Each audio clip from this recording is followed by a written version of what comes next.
Que a paz e o amor do Mestre Jesus esteja com todos. Espero que todos estejam bem, com muita saúde, sejam muito, muito bem-vindos. Que Jesus abençoe a sua vida. Jesus abençoe a cada um nesse momento.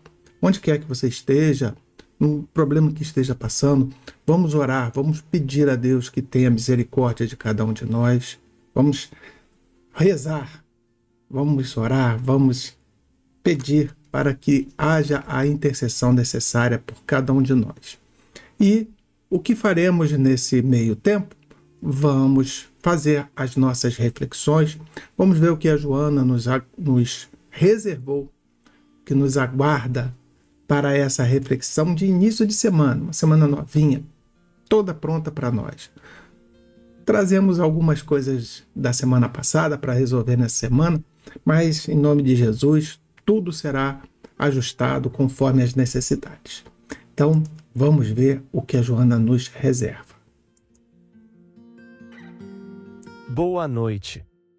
Leitura do livro Vida Feliz, de Joana de Ângeles, psicografada pelo médium Divaldo Franco. Capítulo 40.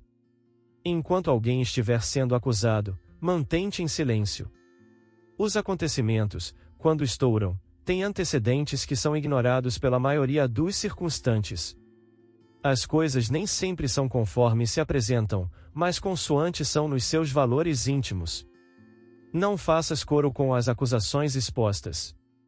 O delinquente e o infeliz pecador merecem, quando menos, comiseração e oportunidade de reeducação.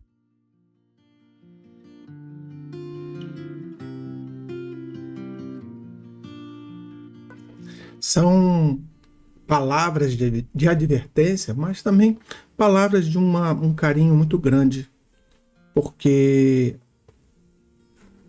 se pudéssemos ouvir essas palavras há mais tempo, se o nosso coração estivesse preparado para absorver esse ensinamento, ou se ele tivesse chegado a tempo, talvez não tivéssemos incorrido naqueles erros que hoje nós nos arrependemos tanto. Então, o que passou, não temos o que fazer. Mas o que virá, isso está nas nossas mãos. Então, quanto ao presente, é aquilo que nós podemos transformar. O futuro, a gente não sabe as condições que ele virá. Ao passado, é uma página da qual temos que volta e meia dar uma revisitada para compreendermos a situação que estamos. Então, aqui a Joana já nos dá aquela primeiro abraço, falando assim, mantenha calma. Vamos ver? Ela vai categórica aqui, ela não tem meias palavras, não. Enquanto alguém estiver sendo acusado, mantente em silêncio. Vale para tudo? O que a razão nos fala? Se nós temos algo para falar de positivo, ou se nós temos algo que confirme as acusações, não vamos nos manter em silêncio. Jesus, ele nos disse que se não tem nada de bom para falar do vosso próximo, então cala. E a Joana diz algo bem nesse sentido. Então, quando não tivermos algo de bom para falar de alguém, mas não são as minhas impressões, fulano fez isso comigo, se fulano fez aquilo, não importa. Se ele fez com você, de repente você estava precisando passar. Ele foi um agente. Um agente terrível, mas foi. Era algo que precisava. Ele vai ser assim com todos? Talvez sim. Talvez não. Talvez foi contigo naquele momento. Por isso que a gente não deve acusar. Nem tampouco jogar lenha na fogueira, né? Literalmente é o que nós... literalmente não. Metaforicamente é o que nós fazemos muito. Ah, eu conheço fulano, mas... Casos amorosos. Ah, não, fulano, quando estava com ciclano, agora Beltrano assume essa, como o pessoal brinca aí, esse BO. Isso a gente guarda para nós. É uma impressão nossa. Porque pessoas mudam. As pessoas respondem àquele momento que ela está passando. As pessoas, elas agem daquela maneira, daquela situação que elas estão vivendo. Então, talvez essa criatura que não se comportou bem diante de uma situação, dada a circunstância que ela estava, talvez uma nova situação. Não, ela vai se comportar bem. Talvez seja uma criatura que nós já conheçamos bastante a fundo e ela é renitente no erro. Mesmo assim, deixe que os seus atos sejam vistos por todos e não por nós. Que nós possamos olhar para aquele irmão, a não ser que nós estejamos sim na condição daqueles que conhecem ou necessitam. Por exemplo, vamos a juízo em testemunho, porque nós fomos testemunha de um determinado crime. Vamos relatar o que a gente acha? Não. Vamos relatar o que a gente viu, o fato. Então tenhamos muita serenidade, muita calma, mantenhamos nosso silêncio, porque às vezes nós somos pegos nos contragolpes. Então aquilo que nós achamos pode não valer para todos os momentos. Então, Joana explica por que nós temos que ficar em silêncio. Os acontecimentos, quando estouram, têm antecedentes que são ignorados pela maioria dos circunstantes. Quando eu sempre faço uma brincadeira com as pessoas, que toda situação tem 3 lados. O primeiro lado é de quem está contando, ou seja, do acusado. O segundo lado é de quem está... primeiro lado, de quem está sendo acusado, ou seja, da quem está se defendendo. Segundo lado, do acusador, aquele que está proferindo as acusações, aquele que está dizendo. E o terceiro, e o mais importante dos lados, o lado da verdade. A verdade, ela é totalmente calcada em fatos. Por exemplo, quando nós vamos à frente de um juiz, nós não temos que dizer ao juiz, narrar. Já passei por uma experiência de frente a um juiz, uma juíza, ela me fez uma pergunta e eu comecei a querer explicar toda aquela situação, que eu queria que ela entendesse a minha situação. Ela falou, se atenha, ela falou assim, me silenciou, né?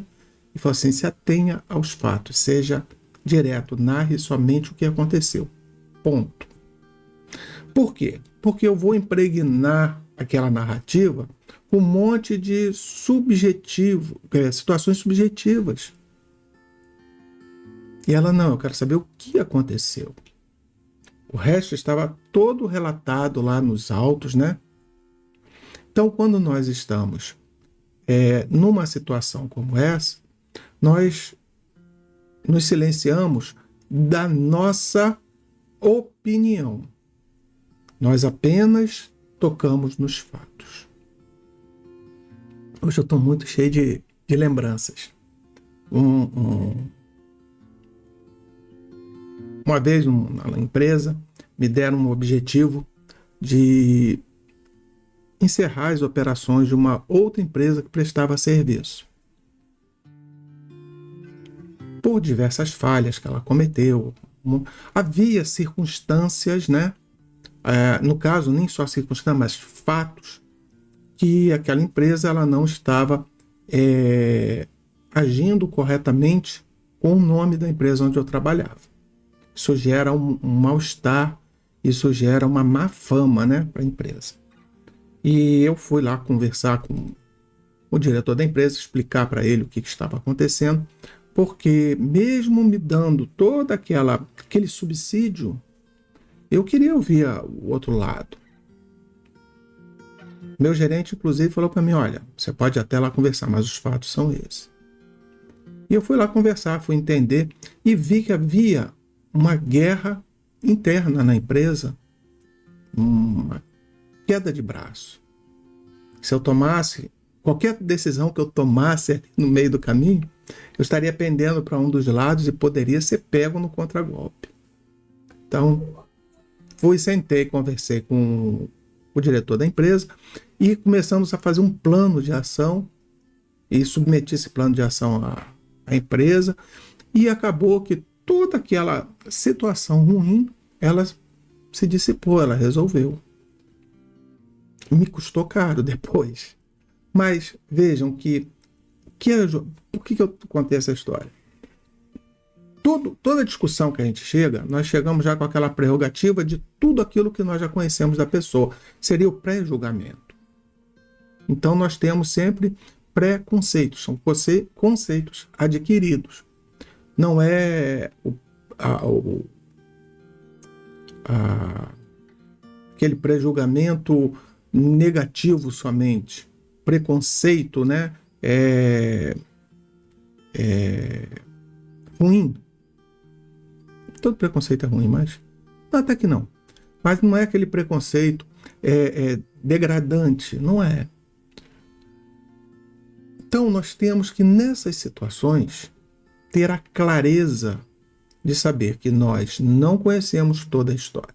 Dá, mas uma outra lembrança. Chegou uma vez uma pessoa lá no centro dizendo que cunhada estava fazendo isso, fazendo aquilo, quintou foi inclusive um das, não foi das primeiras, mas foi no início, né, eu me tornei presidente, foi para mim não um divisor de água, mas foi algo que me marcou muito. Foi a partir dali eu comecei a analisar essas situações de um modo bem diferente. Falou mal da cunhada e falava tantas coisas. E eu, dentro de mim, embarquei na dela. Essa mulher deve ser uma pessoa dificílima, complicadíssima. Nas indas e vindas, um dia essa mulher veio ao centro também. Veio lá conversar comigo. Agora eu não vou me lembrar os motivos por que ela foi, mas ela esteve lá e foi conversar comigo. Gente, a situação era completamente outra. A primeira, ela estava ali fazendo uma cena, porque ela é uma pessoa que tinha uma conduta de vida muito complexa, muito difícil. E ela acabou ali naquele momento me dando, essa cunhada, né, me mostrando a vida de problema de um modo diferente. Então, essas situações que a Joana coloca, toda vez que nós vamos nos meter, mas eu conheço fulano, eu sei da história dele. Ok, você sabe. Você pode conhecê-lo muito bem. Mas você talvez não entenda a dinâmica dentro daquele contexto. Não tem um ditado que não se deve meter a colher, né, no relacionamento entre marido e mulher? A gente tem que levar esse ditado para tudo. Não vamos nos meter em coisas que não são da nossa necessidade. Não depende, não cabem a nós.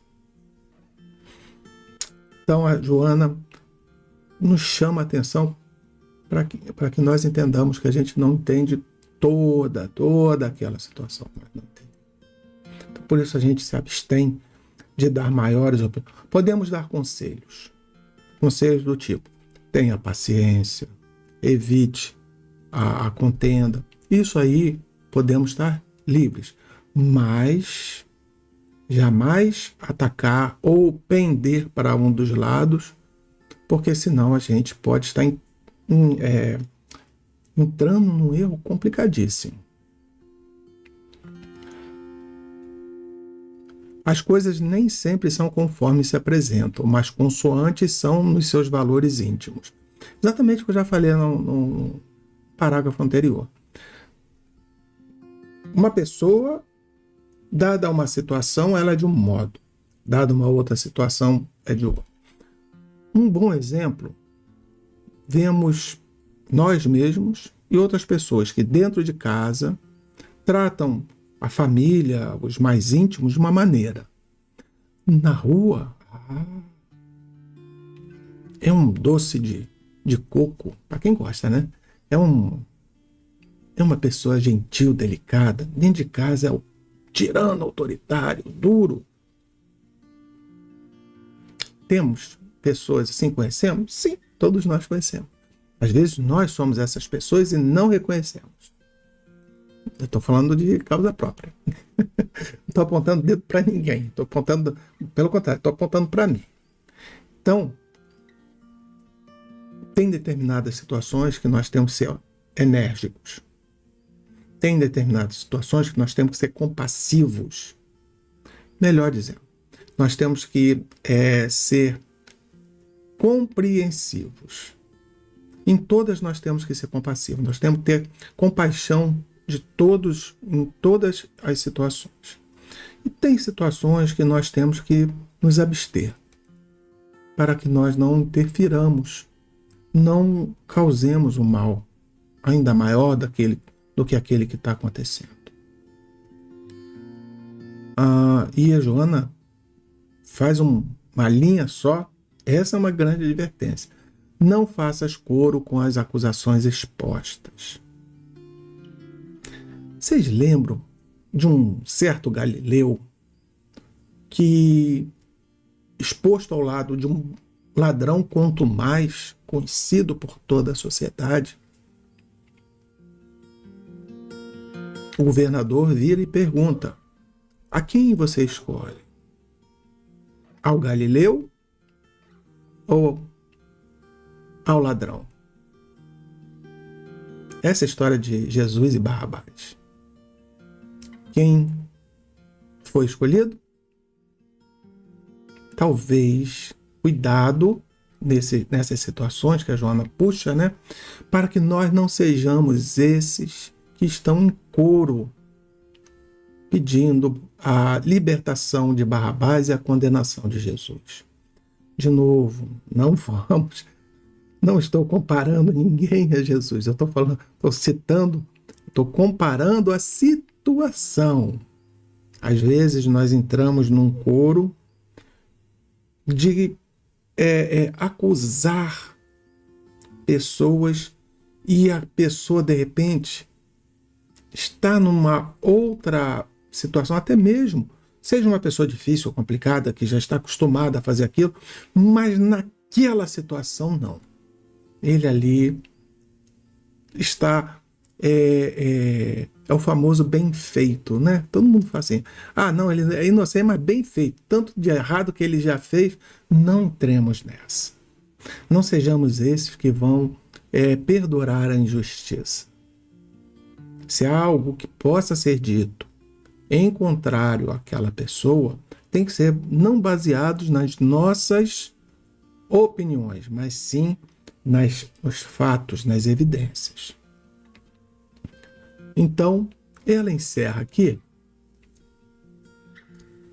que é o preceito geral de tudo isso que eu comentei com vocês. O delinquente e o infeliz pecador merecem, quando menos, comiseração e oportunidade de reeducação.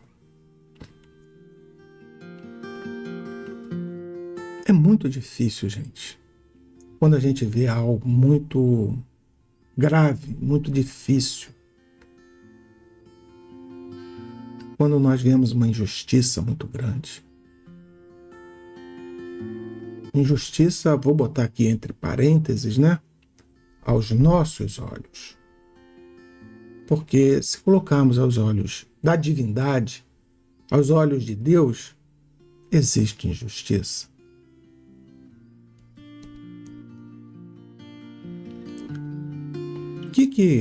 O Espírito, qual uma das da parte fundamental, que é Deus. Inteligência suprema, uma delas soberanamente justo e bom. Adão, mas o homem é injusto. Não, calma. Cuidado quando você faz uma afirmação dessa, porque você está pegando a palavra de Deus e torcendo para a sua para que você possa encaixar uma ideia translocada ou uma ideia tortuosa.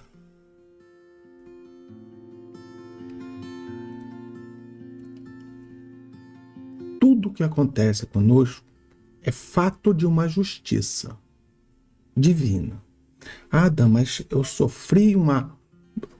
sofremos coletivamente. Nós estávamos lá na casa espírita e chegou um bandido e nos assaltou. Estou indignado. Mas calma aí. Deus estaria sendo injusto permitindo que aquilo ali acontecesse? Não, mas não tem nada a ver com Deus. Calma aí. Opa, não tem nada a ver com Deus? Então quer dizer que Deus é onipotente? Onisciente, ou seja, está presente em todos os lugares. Mas ele, esse lugar, ele fechei o olho. Quando trazemos os fatos e começamos a olhar dentro da razão, todas essas balelas, elas caem por terra. Tudo, absolutamente tudo que nos acontece é por permissão de Deus, e por necessidade nossa. Nós precisamos daquilo, de alguma forma, seja coletivamente, seja individualmente. Então, tenhamos novos conceitos. Não vou me aprofundar muito, porque, de novo, é só uma reflexão, mas pense nessa situação. Pense desse modo. Pense nisso que esse modo novo de viver.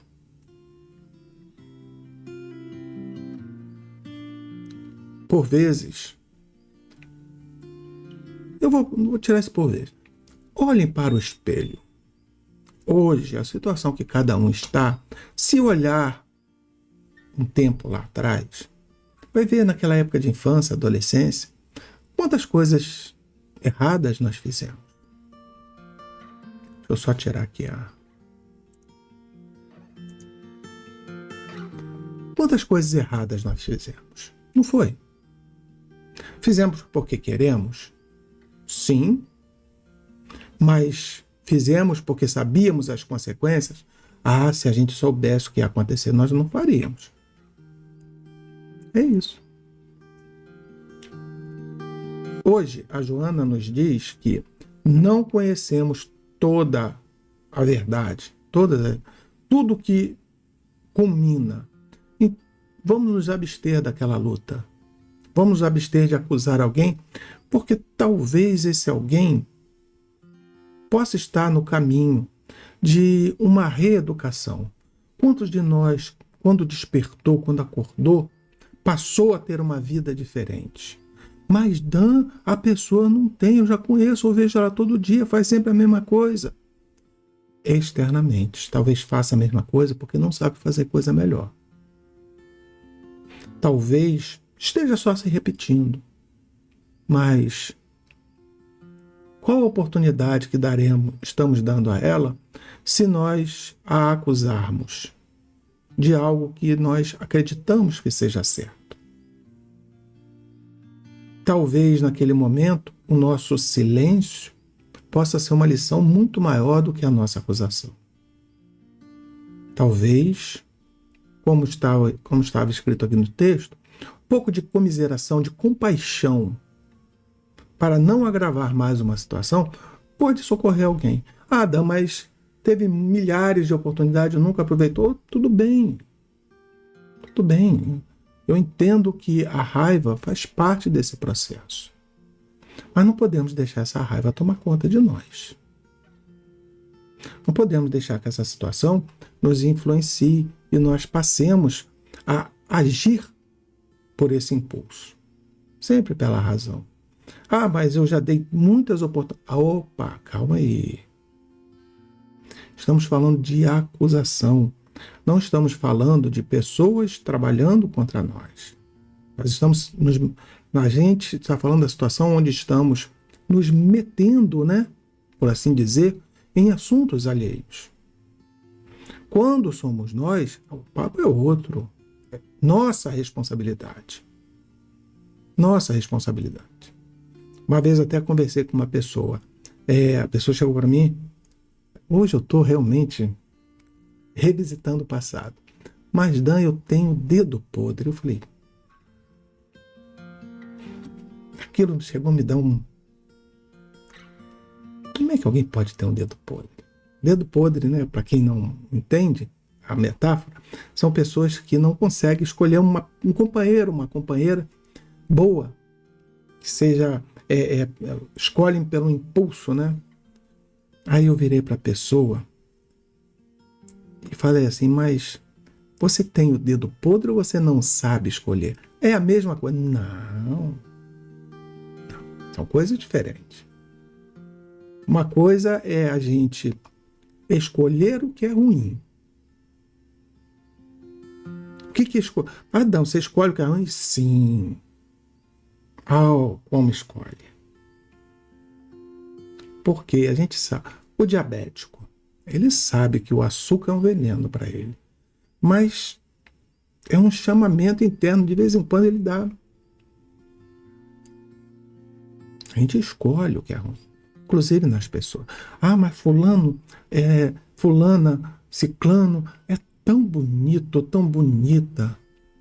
Tem esse probleminha aqui. Já ouviram essa história? Tem esse probleminha. Ah, mas se eu ficar escolhendo, eu não vou ter ninguém. Será que não é uma questão de entender, se adaptar, se ajustar às situações? De saber viver, saber escolher, saber buscar. Talvez, e é uma coisa que eu sempre falo para as pessoas, dentro desse mesmo assunto, dos relacionamentos, talvez não é que você não saiba escolher, você está buscando nos grupos errados. Isso é uma reflexão para outra vez. Que Jesus abençoe, ilumine a sua semana. Que seja uma semana repleta de muita paz, de muita luz. Vejam, só em não nos metermos nos problemas alheios, já ganhamos uma guerra.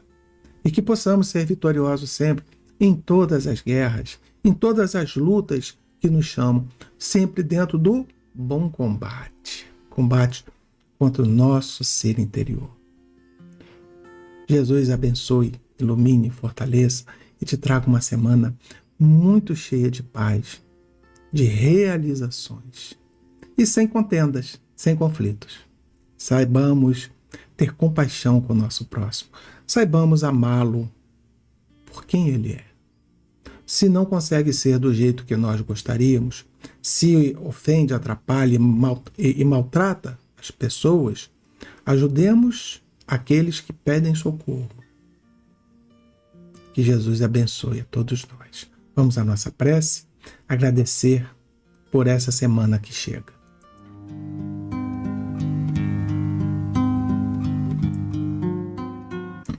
Amado Mestre Jesus, obrigado. Obrigado por essa reunião maravilhosa, obrigado pelos irmãos. Senhor, ouça cada irmão. Cada um nesse momento tem um pedido a te fazer. Cada um nesse momento tem uma necessidade que está passando. Senhor. Ouça o seu coração. Ouça o seu pedido. Intercede por essa alma, por essa vida, por essa pessoa, por essa família. Liberta, Senhor, dos males, das dificuldades. Se forem problemas físicos, de natureza, de saúde, que possam os trabalhadores, médicos da espiritualidade ajudar, fortalecer, que os guardiões abram as portas dos tratamentos necessários, que se for um problema financeiro, que possam resolver, ter a oportunidade, lembrar das situações perdidas, mas que possam receber nova oportunidade para vencer. Senhor, não importa o problema que cada um esteja passando. Pedimos que interceda por cada irmão, fortalecendo, ajudando, intuindo, abrindo as portas que se travam, fazendo com que as necessidades sejam realizadas. Senhor, que essa semana seja uma semana de muita paz, de muita luz, de muita esperança para todos nós, e que tudo que venha a nos suceder seja sempre pelo amor de Deus. E assim seja, e graças a Deus.